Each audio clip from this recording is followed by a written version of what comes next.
BTS BTS BTS মানুষ কেন এত পাগল বিটিএস নিয়ে? ইন্টারনেটে গেলেই I purple you, purple heart emoji, আর তুমি যদি বিটিএস সম্পর্কে নেগেটিভ কিছু কমেন্ট করেছো, ব্যাস বিটিএস আর্মিগুলো খেপে যায়।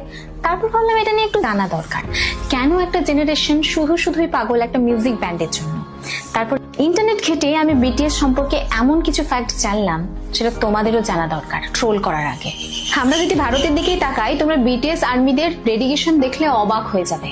আসামের বন্যা হোক বা কোনো ন্যাশনাল ক্রাইসিস, এই ফ্যানরাই বিটিএস এর নামে লাখ লাখ টাকার ফান্ড রেজ করে ফেলেছিল।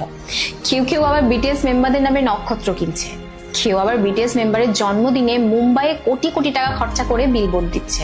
আমাদের দেশেই কোরিয়ান ল্যাঙ্গুয়েজ শেখার একটা ইকোনমি তৈরি হয়েছে, আর এই জেনজি গুলো মশলা জাতীয় আনহেলদি ফুড ছেড়ে র‍্যামেন খাচ্ছে শুধুমাত্র একটা ব্যান্ডের জন্য। তাদের ইনফ্লুয়েন্স ঠিক কতটা পাওয়ারফুল একটা উদাহরণ দিলেই বুঝতে পারবে। বিটিএস এর একজন মেম্বার জাস্ট ক্যাজুয়ালি